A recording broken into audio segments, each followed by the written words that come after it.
You are listening to KLRN Radio, where liberty and reason still reign.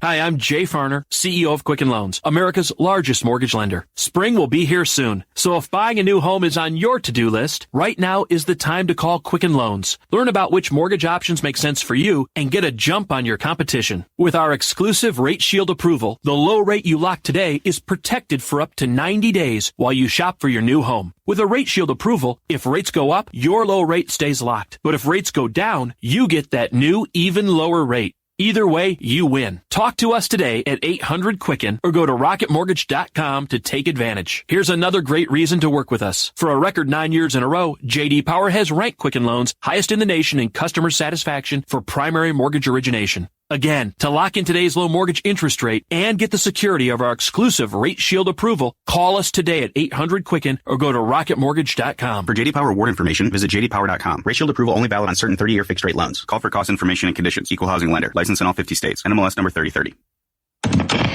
Hi, welcome to this Subway ad for the new Sesame Ginger Glazed Chicken Signature Wrap. How would you like it? I'll take a... Sports announcer at home? Yeah, how'd you... We just know. My wife picks up the new Signature Wrap. It's got double the rotisserie-style chicken mixed with a sesame ginger glaze. She appears annoyed at me, but she shrugs it off. Those sweet and savory flavors are calling her name. She lifts the wrap and she takes the bite! Incredible! And now she's closing the door on my... Subway, make it what you want. Limited time only at participating restaurants. Double meat basement, average 6-inch sub. I'm little teapot, short and stout.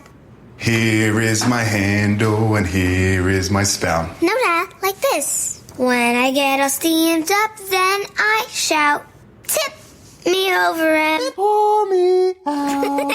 This is WWE superstar Roman Reigns. It only takes a moment to make a moment. Take time to be a dad today.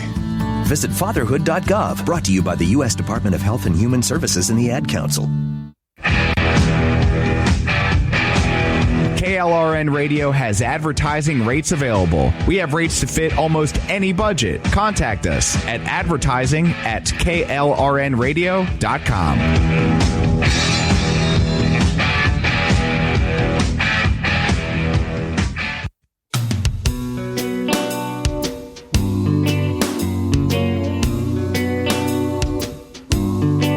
Welcome to CIRCUMSPICE, the right side of Michigan. All things Michigan from a conservative point of view. I'm your host, Alan Ray.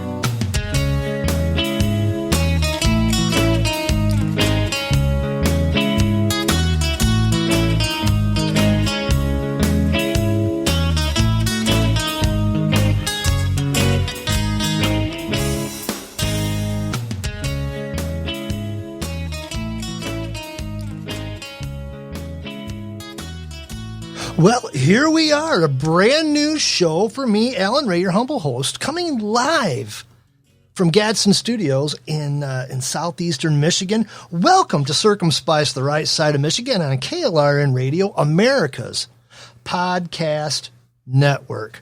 Man, I'll tell you what, I'm kind of stoked to be doing this. I really am.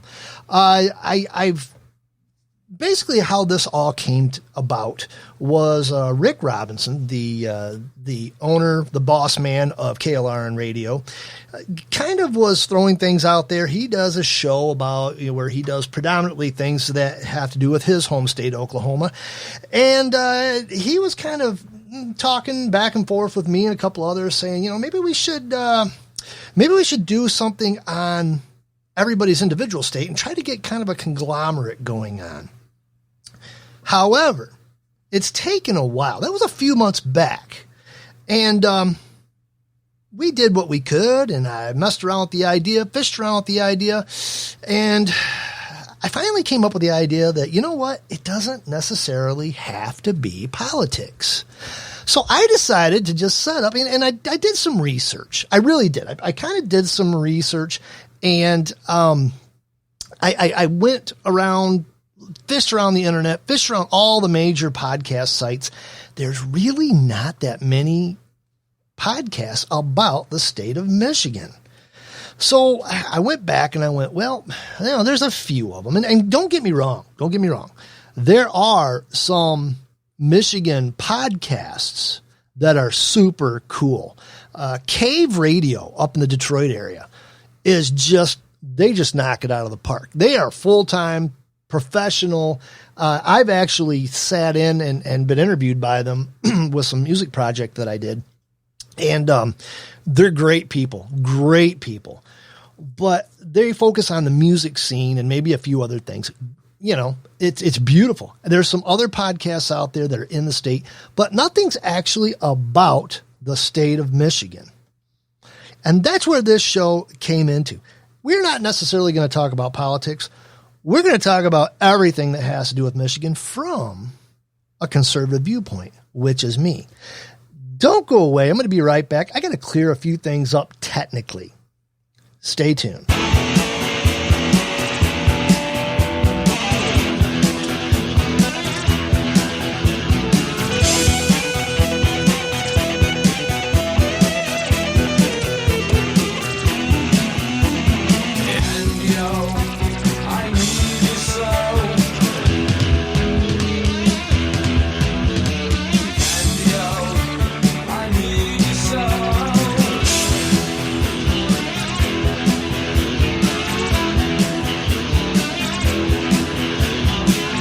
I didn't think we were coming in through the site going live, but apparently we are. I just refreshed it, and Jeff, our tech brainiac out there, fixed it right in place. So once again, welcome to CIRCUMSPICE, the right side of Michigan. So glad you can join me. Let's start off with a couple of flash news. If you are listening to this live at 8 o'clock on Sunday evening, and I don't even know what day it is. That's the worst part about this. You know, everything that's been going on lately. Oh, yeah, I guess we're on the 19th. Okay. Welcome to 19th, 1,000, 2 million, day 8 trillion of the COVID lockdown. I am not locked down because I am what they call an essential employee. I still have yet to figure out how I'm essential, but for some reason, if I don't show up to work, everything fails. So how about that? Anyways, we just missed a flash storm. Went flying right north of us. I mean, like I said, I'm in the cornfields of southeastern Michigan.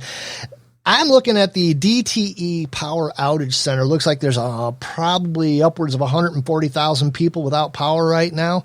A lot of them spanning from Bridgewater, Stony Creek, Sumter Township, Ann Arbor, Belleville, Ypsilanti, Willow Run, Wayne, Westland, Inkster, and then it starts petering out a little bit. It gets a little bit lighter and lighter, but it goes all the way to East Point and St. Clair Shores. That was a heck of a storm that went through. Hang in there, guys. You'll notice as time goes on, I'm kind of big on being prepared. If you're able to, have backup battery power, have your radios. I suggest radios that have a shortwave capabilities. If you have $200 to spare, TechSun makes a really, really good radio. Standalone unit. I use the heck out of mine. Not only can I pick up radio stations all over southern Michigan, I can also get shortwave radio, ham radio, AM, FM. I mean, just all kinds of stuff. And it comes in handy in times like this. And not only that, it recharges. You can either solar recharge this thing on a separate solar charger, or you can plug it in, and the battery lasts for hours and hours and hours and hours. Have yourself prepared. This is just off the cuff. Anyways, we got so much to talk about today. The storms are just one thing. I hope you guys have survived them. I hope everybody's doing okay today.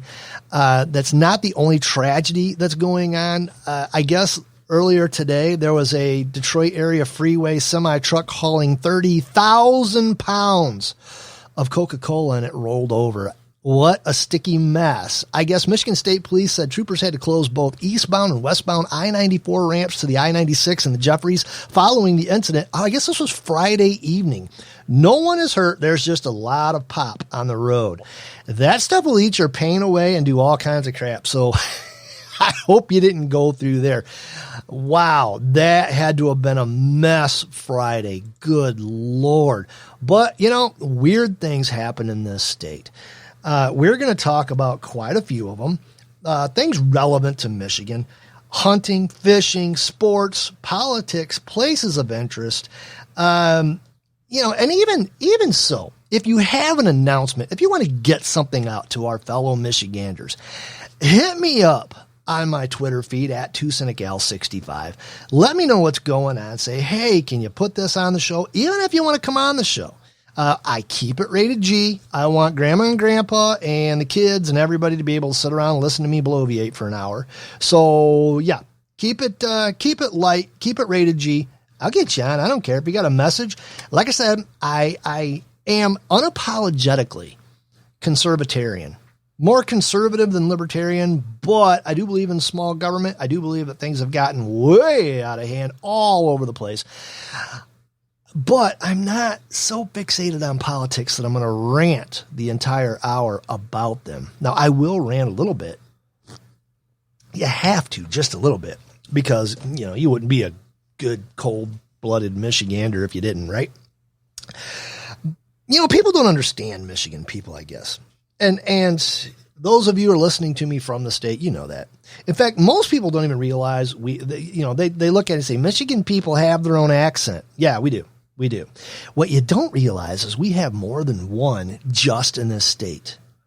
We have, the regular accent, kind of a nasally, we're gonna play euchre and go deer hunting and fishing, and then you got the UP accent, which is like almost Canadian and Michigan combined. Like, good day, They're you get up over the bridge, and those of you not from the state. The people above the bridge are Yoopers, and they call us under the bridge the Trolls, because, we live under the bridge, south of the bridge. Get it? Bump, Michigan humor. But anyways, we do weird things. We do play euchre. We do drink burners. We like our hockey. We like our football. We like our fishing and hunting. It's a beautiful state. And from Copper Harbor to Morenci to Port Huron to Ludington, there is so much going on here. And most of the time, unfortunately, when people think of Michigan, they think of Detroit. Now, nothing wrong with Detroit. I have played blues bars in Detroit. I have had a blast growing up in Detroit. I personally have never had a problem in Detroit. I have played live shows downtown. I have done all kinds of stuff. Never had a problem with it. I've had problems in Toledo. I've never had problems in Detroit. Maybe it's just because I appear to be one of them. I don't know. They just leave me alone. In fact, I've got a lot of really good friends up there. But did you know, speaking of accents, that Flint, Michigan has its own accent? I never realized this till a few years back. I hired a young lady from Flint, was working at the Flint location of my company, and she transferred down to me. And I noticed that she had this strange way of talking, that she would start out a sentence really quick and then kind of fade out where you couldn't understand the last three words of what she was saying. And then I noticed that everybody that called in from the Flint area, I ran a call center, had that same thing going on. They had their own accent. I went, I've never noticed that before. See, I've lived here all my life. I'm going to be 55 years old. I'm still learning stuff about this state. So yeah, there's all kinds of different things going on here. I think a lot of it comes because we have places like Belleville that we refer to as Bellabama. A lot of people from the South migrated, my family included, migrated up here during hard times, during a lot of economic downfalls and things like that. They would migrate up here to work for the big three, to work in factories. We're very industrious people, very hard-edged. But a lot of us have this Southern thing going on all at the same time. So really you get the best of every world here. If you don't believe me, come on up, spend some time out in the woods, spend some time up north hunting and fishing. You run into people that they're the same people that you run into in Alabama and Tennessee. It's just they don't have that accent. That being said, let's move on to the meat of this thing. We can't really jump into a podcast about Michigan without talking about our dearly beloved Governor Gretchen Whitmer, or as I refer to her as Gretch.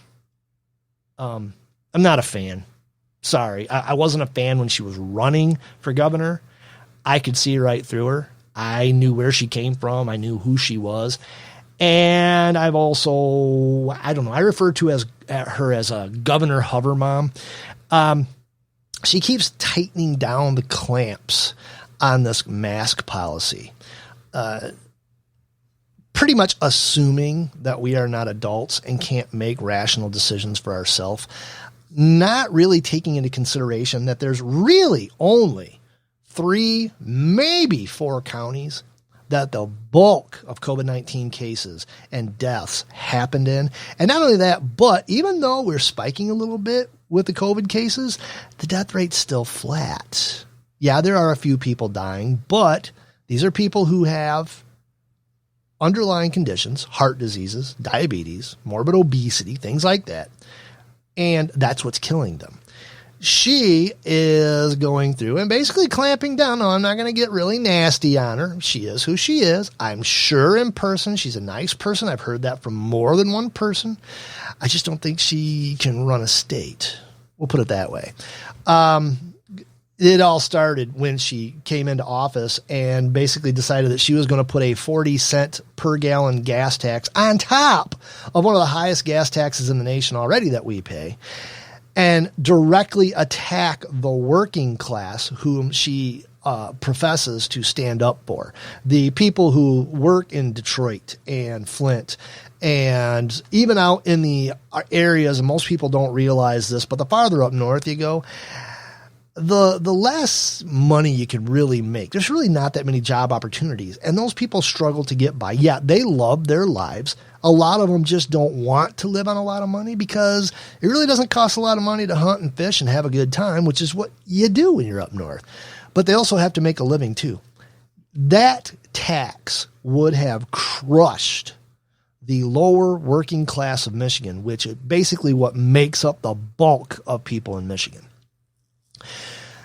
And everybody fought her, not just people on the right, people on the left.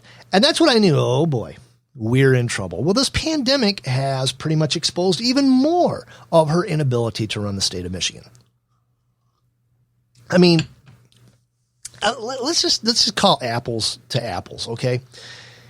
Even back when you had Jennifer Granholm, who I really didn't like either, at least Jennifer Granholm, with the things going on when she was running the state, she made us a stand your ground state. She signed that into law. She also signed into law, which those of you that don't know, Michigan has upwards of 640,000 plus licensed legal concealed carriers who legally carry handguns.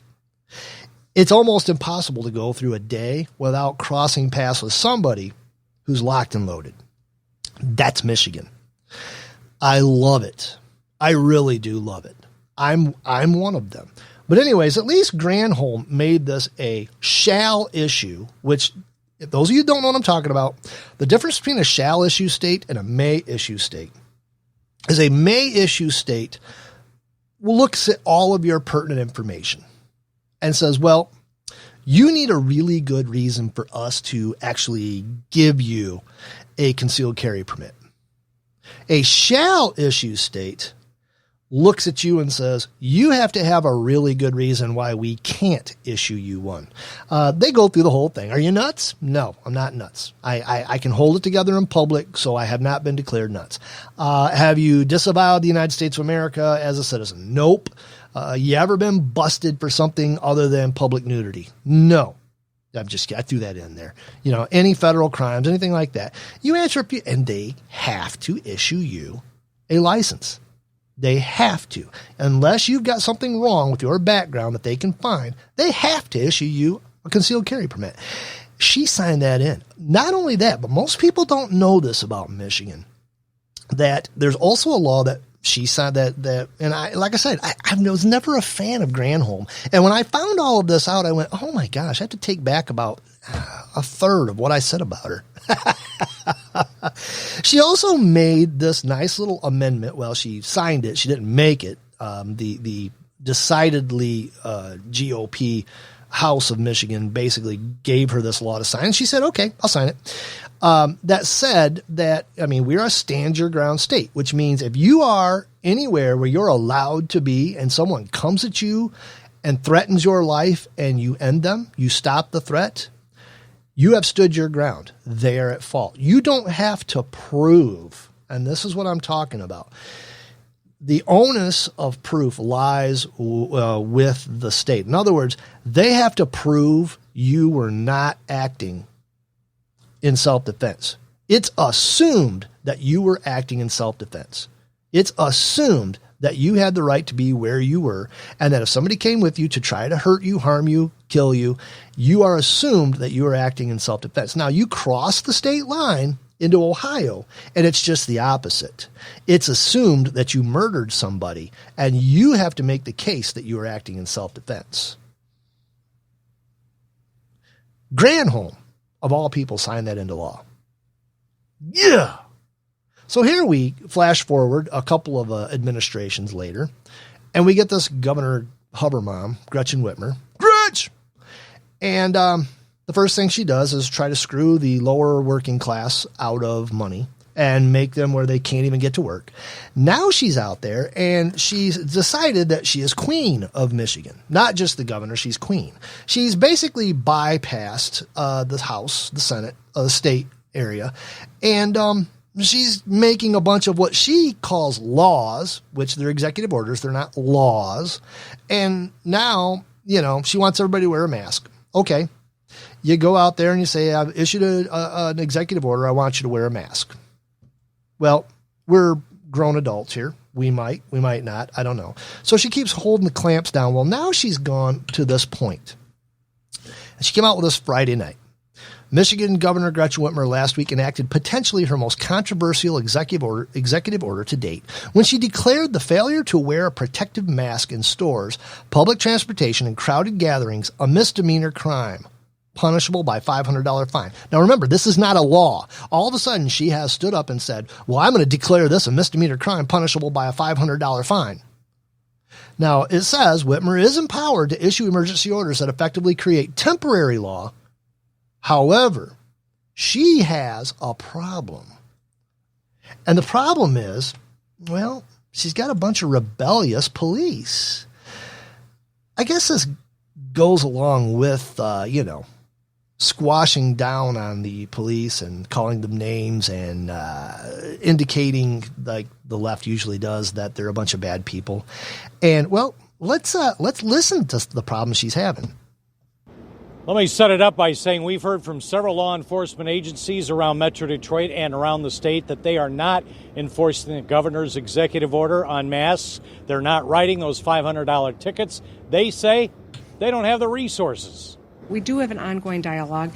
I know we've got some calls set up for this week. The governor's executive order that went into effect on Monday requires masks to be worn in indoor public spaces, crowded outdoor spaces, requires businesses to refuse service to people who don't. The fine could be $500 for noncompliance. They've sworn an oath to uphold the law, and right now the law is that everyone's got to mask up. Sorry, Gretch, that's not the law. That's your executive order. Oh, and by the way, you're being sued for it too. The problem is her buddy is the attorney general in the state of Michigan, and her buddy is going to basically act as a shield. But there's people already filing in federal court. There's also people openly defying her. Michigan's Hillsdale College is one of those places. Hillsdale College, and this is from the Daily Caller today, actually. Hillsdale College conducted an in-person graduation ceremony Saturday despite a standing order from Democrat Michigan Governor Gretchen Whitmer banning gatherings of more than 100 people. The event, which also included 3 days of celebratory activities like dinners and music recitals, include safety precautions like social distancing, temperature checks, and mandatory masks, which were given out at entrances, the Detroit News reported. Graduate Christian Betts told the News that the students were happy to comply. Students were wearing masks, Betts said. Hillsdale President Larry Arnn's speech during the first dinner talked about how it was his duty and our duty to protect one another, for us to be able to come together, and we have to be responsible. Michigan's Attorney General Dana Nessel's office reiterated Thursday organized gatherings of more than 100 people are prohibited in the part of the state where Hillsdale College is located under an executive order from Governor Gretchen Whitmer, her little buddy. However, Hillsdale County Sheriff Tim Parker told the news that his department would not enforce Whitmer's order in this case and has not done so to the entirety of the pandemic. So there you have it. Michigan is at war. We basically have a civil war. The problem is Americans in general, especially Michiganders, don't like to be told what to do. In fact, we get downright defiant when we're told what to do. It just kind of goes with the territory. And we're a rough people. We're not a soothing people. We're rough. We're rough. We live in woods. We live in farms. We work in factories. We build cars and we build weapons. We're not a pleasant people. We're a rough people. And I realized this when I moved to Tennessee for 2 years. And my best friend, who still lives there, born and raised there, sometimes tells me that, sometimes you're hard to take. You just blurt out what's on your mind and you really don't care what people think. I'm like, well, yeah, that's 2/3 of America, but we are not big on what they call Southern hospitality. We lost that along the lines because we're all up north. We go through 20 below zero winters. We are hockey fans. So this is what we have going on here, folks. If you ever want to know what this screwed up state is doing, we have a governor that's clamping down harder and harder on her mask, queenly edicts for all other things. And you have a lot of people in the state. And let me back up one step, okay? This is my own personal thing, and I think a lot of people feel this way.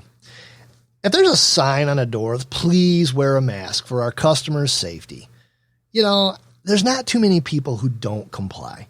If it's a small, cramped area, people put masks on.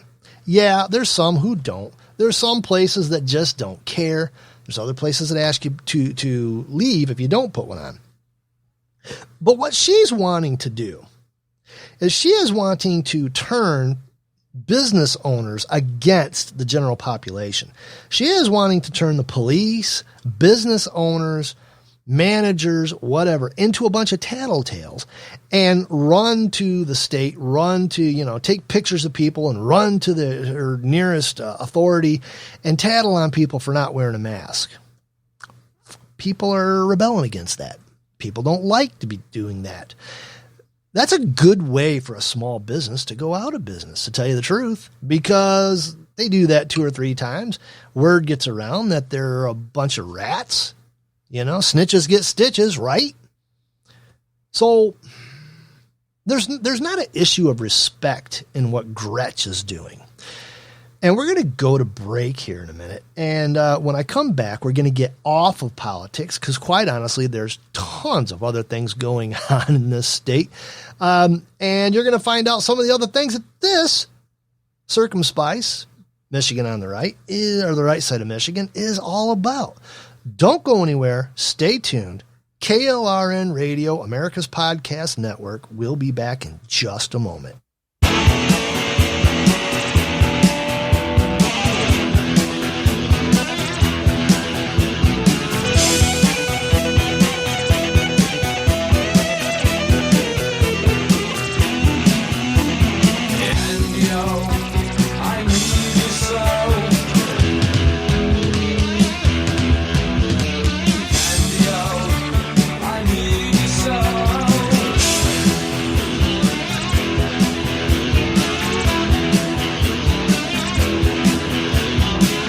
My son was in the Army back during Desert Storm, but even then he wanted an MBA. He looked at a dozen schools, but only one offered the online education and flexibility he needed while he was in a tent in Iraq, Grantham University. Turns out that Grantham's been delivering affordable, relevant college and advanced degrees for over 65 years. Heck, if they can deliver a quality education to a soldier in a tent overseas, Think about the flexibility Grantham can offer you so you can earn your degree too. It doesn't matter how complicated or full your life is. If getting a degree is on your bucket list, you'll want to do what my son did. You'll want to call Grantham. Find out how easy it is to get started on your education so you can check that college degree off your bucket list. Call Grantham right now, 800-910-1370. That's 800-910-1370. Flexible, affordable, relevant. Call 800-910-1370. Tired of paying outrageous prices for Viagra? Well, we have great news for you. Now you can finally get Viagra at huge discounts. Healthy Man allows you to save up to $500 on Viagra. Why pay U.S. pharmacy prices of $15 per pill or more when you can get Viagra for less than $3 a pill? Call today and get 40 Viagra pills for only $99. This can cost as much as $600 at your local pharmacy. You can't afford not to call us. If you want Viagra at the lowest prices, never pay $15 a pill pharmacy prices again. Get Viagra for less than $3 a pill. Call 1-800-516-7602 today and save up to $500 and get 40 pills for just $99. Healthy Man is fast, easy, and affordable. Operators are waiting at 1-800-516-7602 to take your call right now. Call 1-800-516-7602. That's 1-800-516-7602. Again, 1-800-516-7602. Attention business owners and independent contractors. This is a money-saving message from Tax Mediation Services. If your business owes $20,000 or more in taxes, we can help you today, right now. Listen, dealing with the IRS is no picnic. It's an intimidating and extremely stressful process, and you don't want to go it alone. Our attorneys know every law, every tax break, and every possible opportunity to help you resolve and reduce your tax debt. And if you owe more than $20,000, you may be at the top of their hit list. So don't take your tax debt lightly, because it will not go away on its own. The IRS can seize your bank accounts, your home, and even shut down your business. Call our tax experts today at 1-800-783-0810 and let us deal with the IRS while you focus on your business. That's 1-800-783-0810. Again, that's 800-783-0810.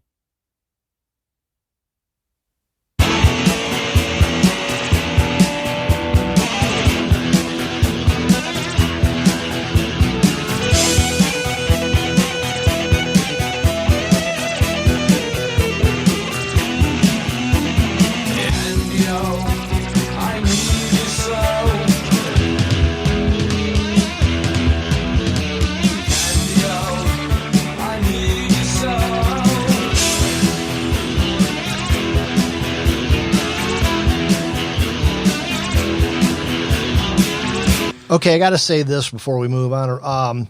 And if you don't pay attention to what's going on in Lansing from Michigan, Senate Resolution 0132 from Michael McDonald in District 10 was a resolution to condemn Governor Gretchen Whitmer's inaction in addressing issues at the Unemployment Insurance Agency with residents filing for and receiving unemployment benefits, and to urge the governor to promptly sign enrolled Senate Bill number 690 of 2020. We're not the only state that had huge, major problems in the unemployment office. When all of this started going on with COVID-19, it really got bad. It got super bad. In fact, my daughter, unfortunately, was one of the people who did not see a dime until almost 3 months into being completely unemployed. Her business is completely shut down. In fact, it really has no sight to when it's going to open up back again. And so it's kind of really rough right now. And I'm hoping cooler heads will prevail soon and we can save what's left of the Michigan economy. The problem is we just got this economy going like gangbusters a few years ago. I mean, we were like on the brink of disaster, and it started going really, really good. Everybody was making money. Everybody was getting out of unemployment and all this, and just to get slapped back down. So you really can't fault people for rising up and fighting this tyranny, this shutting things down. You know, it was only supposed to be for 2 weeks. Oh, we just want to flatten the curve. And it went from we just want to flatten the curve to nobody should ever get coronavirus again, ever. That's not going to happen. That's an unrealistic goal. And they have to start realizing this. COVID-19 is not the only thing going on in Michigan that's an airborne virus. Michigan confirms its first human mosquito-borne virus of 2020. The Michigan Department of Health and Human Services and Ottawa County Health Department today confirmed the state's first human infection with a mosquito-borne virus for 2020 as a county resident tested positive for Jamestown Canyon virus. Apparently that is spread through bites from infected mosquitoes. The only thing bigger than the hawks and the vultures around Michigan are the mosquitoes. They will literally carry you away. And now, mosquitoes can make you sick and kill you. Now, one of the things that really concern me is whether they're going to find out that this COVID-19 is spread by mosquitoes. They say it's not. My son, who is he is in pest management. He is a exterminator. He studies this stuff. He has said they have been informed that it does not. And Jeff, you are exactly right. I have chat going. I'm going to do this live on Sunday nights. You want to join me? Get on KLRNradio.net/chat. Get in there, interact with me, complain, yell, tell me I'm wrong, whatever you want to do. There's a few people in there tonight. We're having a good time. But hey, what else are you going to do on a Sunday night? Okay? There's nothing going on right now. What are you going to watch football? Football season's probably not even going to happen. And if it does, it's going to be completely lame. So skip it. I mean, really honestly, I'm going to rant for a little bit. Let's face it, people. Let's face it, homies. Michigan kind of sucks at sports. Okay? We have the Red Wings, who used to have a really good empire. In fact, you remember 96, 97, 98, 99, 2000, 2001? They were on top. Everybody was a Red Wings fan. That was some cool times. That was excellent. We were the baddest of the bad. We just kicked butt all over the place. Well, that went away. I remember 1984 when the Tigers actually won the World Series. Where was I? I was in Nashville, Tennessee. Didn't even get to hang around and celebrate for that. They've come close a few times. Over the past few years, they've done good. There's always something about the Tigers you just got to love. They have a good time. When the team's right, they have a good time. And it just, I'm looking for them to get back on track. They don't, and they don't necessarily have to win the World Series. A few years ago when they were doing so well and they went to the World Series, I mean, that was cool. They went to the World Series. My World Series is when they beat the New York Yankees. That was my World Series. They didn't even have to win the World Series. They took the New York Yankees out. And the New York Yankees weren't even expecting it. They were just like, what just happened? I loved it. To me, that's like, okay, even if you lose the World Series, hey, you made it there. We love you anyways. So that was kind of cool. And GR in the chat's right. Those back-to-back Penguin versus Red Wings Stanley Cups were intense. They just don't have games like that. Red Wings versus Penguins. Red Wings versus St. Louis Blues. Red Wings versus Colorado Avalanche. Man, that was some crazy times. Everybody was glued to the TV when those Red Wings and even, I was a hockey fanatic. I've got satellite. I would just buy the hockey package and I would watch anybody play anybody, and I don't want to admit this, and I'll probably get run out of the state for saying this, but I've always kind of been a fan of a couple of other teams too. I'm not going to mention who they are, but I'm not completely 100%. I mean, I love my Red Wings. I want them to do good all the time. But there's a few others out there that I kind of watch when they come on. I'm not going to mention any names, but they're out there. Anyways, back to what I was talking about. Michigan sports is just kind of one of them things that limp along. I mean, every year the Tigers come on like gangbusters. They win the first 25 games, first 10 games, blah, blah, blah. And you think, here we go. Going to be 84 again. 1984 is going to happen again. They're going to win the World Series. They get halfway through the season and they just poop out. It's like, oh, come on. Red Wings are they're unmentionable right now. Yeah, they're trying to rebuild. They're trying to get their former glory. But, wow, they're embarrassing. They're just, it's painful to watch them. You know, I mean, it's bad when you would rather bring up YouTube and watch the 97, 98 Red Wings over the games that are currently going on. I'm not even going to mention the Lions.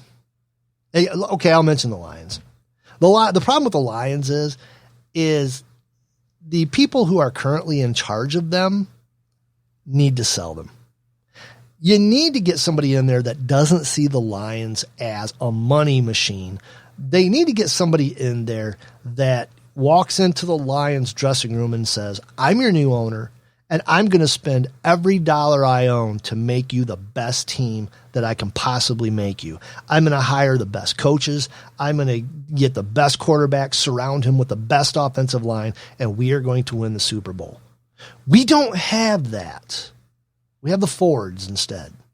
And they just want money on concession stands and T-shirts and stuff like that. And until they get rid of them, until they're completely purged from the Lions organization, we're going to get what we have with the Lions. And the problem, the sad part about the Lions is they're always a good team. They just don't barely have what it takes to be a great team. And so they get their butts kicked. And what's really weird is they're always really good on the high, intense games, and they suck at people they should just be trouncing.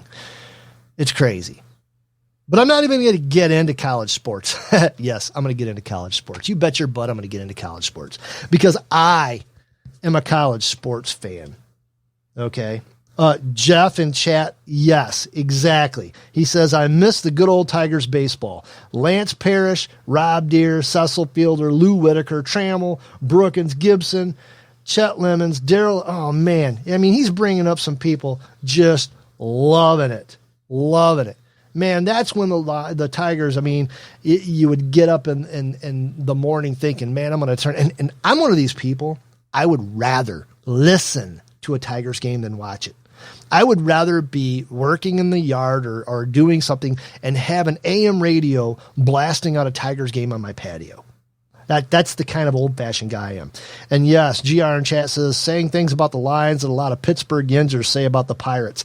Exactly. They could be so great if only they just took the next step.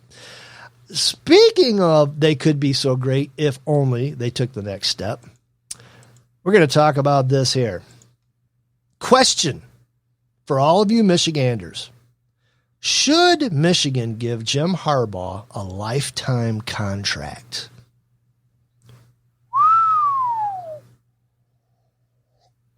I have to watch what I say at this point in time. It could come back to haunt me. But however, there is that argument raging right now. And this is fansided.com. Jim Harbaugh has 2 years left on his current contract, but should Michigan give him a lifetime deal?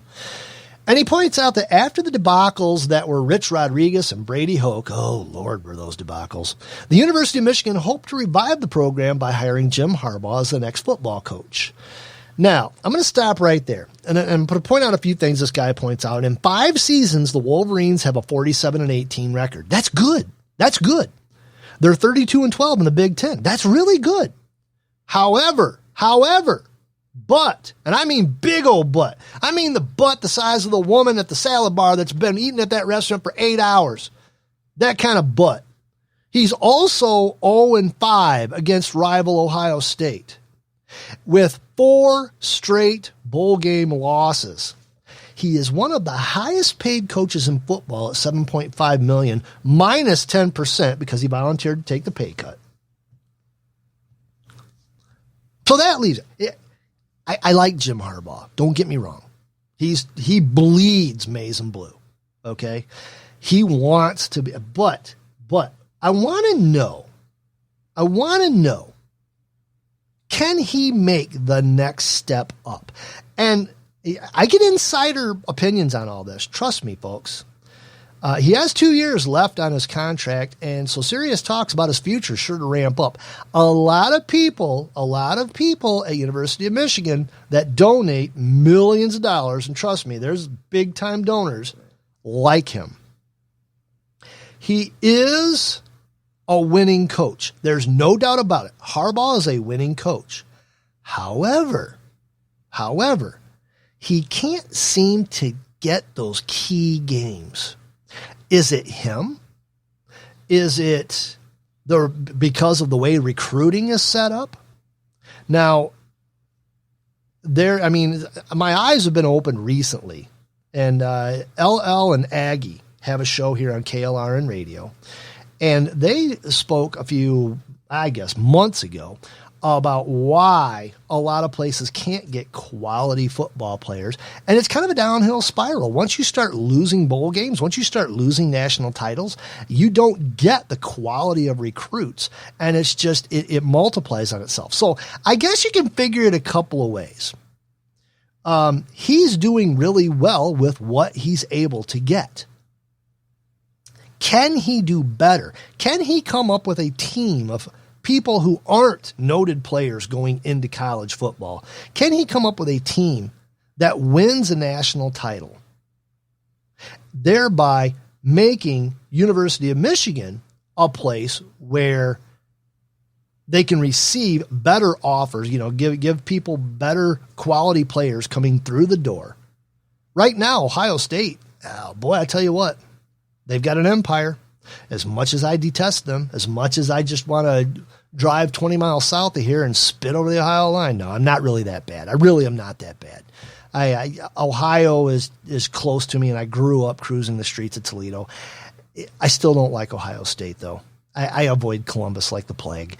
But anyways, he in order for me to jump on board with him staying coach until he wants to retire. And Jim Harbaugh is almost the same age as me. We will retire about the same time.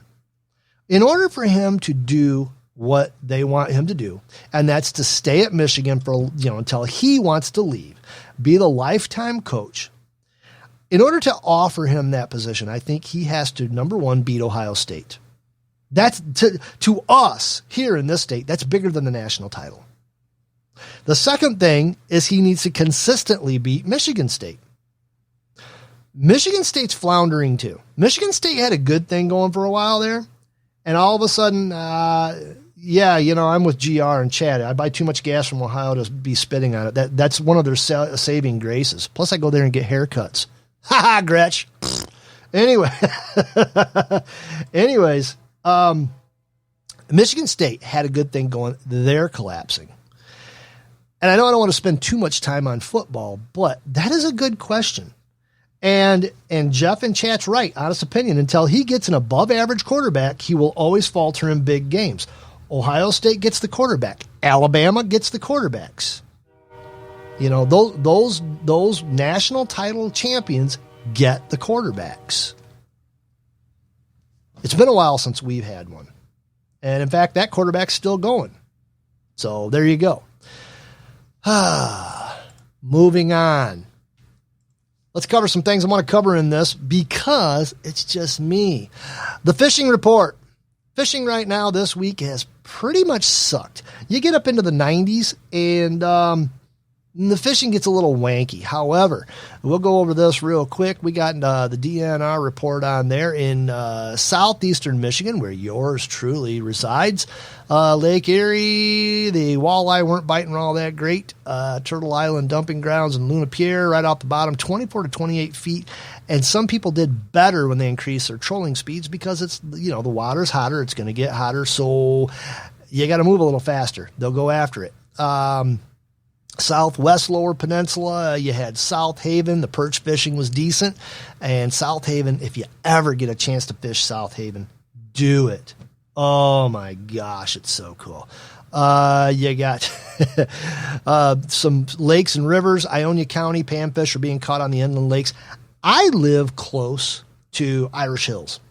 And a couple of weeks ago, I actually went out in a kayak.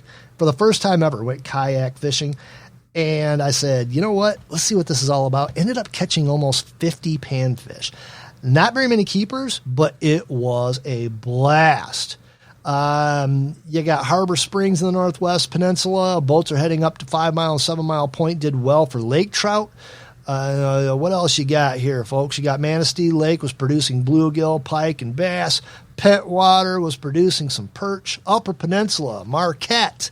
Surface water temperature rose to 70 degrees near shore, which basically brought the fish to the surface for feeding, so bites were low and slow. You had Drummond Island in and around the ferry dock. Anglers were catching yellow perch. You had St. Ignat's. Occasional steelhead was caught, but everything is kind of down right now, folks. That hot weather's kind of killing the fishing thing. However, this is 2020. I'm going to tell you right now, and I'm kind of a fishing type person. I love fishing. And I've also made a vow to get back to hunting too. But there's apps out there right now. I have one on my very own phone that tells you in your area when peak fishing times are. You don't even have to screw around with it anymore. You can look at this app and say, well, 8 o'clock tonight, going to be a good time to fish. You go out to your favorite place. You find you get some advice from your favorite people. Get on some of these fishing apps, and you can see who's catching what on what, and it really increases your chances. I'm all about that. Like I said, I bought a kayak. I've got a boat, but this kayak fishing thing is kind of neat. And no, you don't have to wear them. The best part about hunting and fishing in Michigan is you don't have to wear a mask, especially in a kayak when you're by yourself. And I don't think the fish can get COVID. I don't know that. Why are you guys asking me these weird questions in chat? You're killing me. Get out there. You can rent kayaks pretty cheap. Get out there for a day. I was using ultralight stuff, and I was on a chain of lakes up by Allen Lake in the Irish Hills, and just scooting across the water on a nice warm day, just catching fish like crazy. What a blast. I highly recommend it. Get out there. Even if you're sitting on a shoreline by a river, just get out there and get one of these apps. Find out when a good time to go fishing is in your area and get out there. As far as hunting season goes, not much going on, and there's not going to be anything going on probably till September. You do have, and I'll throw this out there, if you do have a valid Michigan hunting license right now, possum, porcupine, weasels, red squirrels, skunks, ground squirrels, woodchuck, Russian boar, feral pigeons, starling, and house sparrows may be taken. Now, that being said, and I've said this on my other shows, but I haven't said it on this one yet. GR's killing me. You got to get in chat. These guys are great. They're as insane as I am. Anyways, I have, and I'm going to do this. Like I said, this is kind of a conservative show, so I'm going to do this for the next few minutes we have left. Bullets, there's always runs on them. Remember a few years ago we had runs on 22 ammo. I never understood that. I never understood the run on 22 ammunition.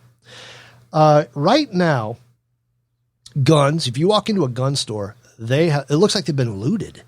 Everybody's buying weapons. You still want to shoot?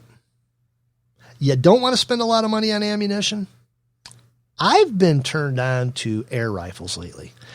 The air rifle scene is a lot different than when I was a kid with a Crossman 760 pumping it 8 times. You have these single pump 22 caliber air rifles that'll take down small game. It is my aim to actually do some squirrel and rabbit hunting this year with a 22 caliber air rifle. You can do it. I've shot some smaller critters around that were getting in my garden and stuff like that. And it takes them down. You have to be good. It really hones your skills. It's a different recoil than a rifle. I highly recommend it. We have a big, beautiful state full of fields and woods and things like that. And the 22 caliber thing is okay now. And yeah, Orty remembers in chat that people were buying it by the brick in Nevada. I probably have 5,000 plus rounds of 22 ammo because I just get to the point where I walk through a store and I say, oh, look, a 500 count on sale for $19. And I just throw it in the cart.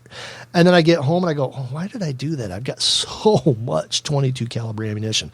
But the 22 caliber, here's a comparison. Okay. You've got the same diameter of shell as a 22 caliber. Yes, it's a little smaller, but the power is pretty good. You're looking at just $150 will get you an air rifle that shoots right at 1,000 feet per second. At 40 yards, it will still take down rabbits, squirrels, birds, things like that. I personally have a Gamma Maxim, and a Hornet Maxim, I should say, and it is just a blast. I have a huge blast with this thing. Not only that, but you can carry in one pocket and not even weigh yourself down 500 rounds of ammunition. And ammunition's about $12 for 500 rounds. So you can stay fresh, you can stay frosty, you can do your shooting. And honestly, there's a lot of good things. And we won't really get into a lot of the prepper stuff or anything like that. But I will tell you this, I will say this, that having an air rifle of a 22 caliber air rifle with that kind of power can be to your benefit if things go awry. Now, you're not going to be able to protect your home and your family with it unless you're a really, really good shot and maybe can zero in on somebody's eyeballs, but I don't recommend it. But it's going to give you the advantage of being able to hunt quietly. It doesn't sound like a gun. It kind of sounds like a stick breaking. It's going to give you the advantage of being able to have thousands of rounds of ammunition without tying up a lot of money, being able to shoot, hone your skills, and being able to hunt indefinitely on those rounds. And GR in chat, once again, is perfectly correct. Always have 3 times more ammo than you think you need. Well, this is Michigan. Most of the people here have quite a bit of ammunition, quite a bit of guns. But whatever you do, be safe out in the woods. Obey and follow the laws. You know, I'm going to be doing some hunting. In fact, looking at some of the things that are legal right now, I think I'm going to try to find, there's some state land just south of here. I think I'm going to hit that and see if I can do some stuff with this air rifle and do a full report on it. I mean, I really want to do a full report. Are they good for end of the world type scenarios? Now, and you're right, and that's the other thing. The air rifle for hunting helps you conserve the good ammunition for other things. So, and that's part of the joys of having one. And like I said, they're powerful. They're not your early model rifles that you used to have. They're man, that whole sport has just gotten. I went down that rabbit hole and I'm looking at things going, this is insane. This is the coolest thing ever. Now the problem I'm having is I'm trying not to go overboard and sink a whole bunch of money into something that's like 1,500, feet per second with a 22 caliber with a lot of energy. They make them out there that you pressurize and go out and shoot. I don't really care for one of those because if there's no power, if you're in an area where, you can't get power, you can't get the pressure that you need to put them on, it's basically a brick. If you've got one that's a single pump cock that's 1,200 feet per second, one pump, you're ready to go. You can carry 500 rounds of ammunition on you. You'll be able to take down small game. I mean, even turkey, if you're really good, which I'd kind of like to get the lottery for turkey and go after one. I live in an area where turkey's all over the place. Rabbit season this year is promising to be good. Now, I'm just going by what I've read a few times, and also rabbit season's one of my favorite seasons. Also, we're at a 7-year cycle. Coyotes seem to be disappearing. There's still a lot of them out there, but they're not nearly as plentiful as they are. And what happens is usually it's a 7-year cycle that coyotes will move in, basically decimate the rabbit population, and then they'll start starving, so they'll move on. And then the rabbits all come back. And duck season, I haven't seen a lot of ducks. What I have been seeing a lot of are geese and already duck season, rabbit season. Yeah. The chat's crazy. You got to get in there. Anyways, I think it's going to be a good geese season. I think it's going to be a good rabbit season. It's going to be a great deer season. The deer are like horned rats running all over the fields right now. I can step out my door right now and I can almost lay a $5 bet on you that I can take 25 paces and spot a deer. That's how it is right now. Whatever the case may be safe, obey the laws. Remember, when you're out in nature, leave it better than when you found it. Pick up your own stuff. Pick up stuff that some rude moron threw down on the ground. It's our state. Let's keep it beautiful. I'm Alan Ray. This is CIRCUMSPICE. Lord willing, I will be back here again next Sunday night at 8 p.m. on KLRNRadio, America's podcast network. Stay tuned to KLRN all week long, Monday through, now Sunday, I guess. There's such great programs going on. Browse through the KLRNradio.net shows. There's something you're just gonna end up loving. Monday night we have Cyber Wars with Orty and Lou. We got a couple other places. We have so much cool stuff going on here. Just make it, bookmark the whole station and just stay tuned to it and let it play all week long. If you're from Michigan, get me a like, hit me up. You want to advertise something with me, you want to throw something out there, a community service that you're doing, hit me up on it. I'll throw it on the show. God bless you. God bless America. God bless our great state of Michigan. We will talk again soon.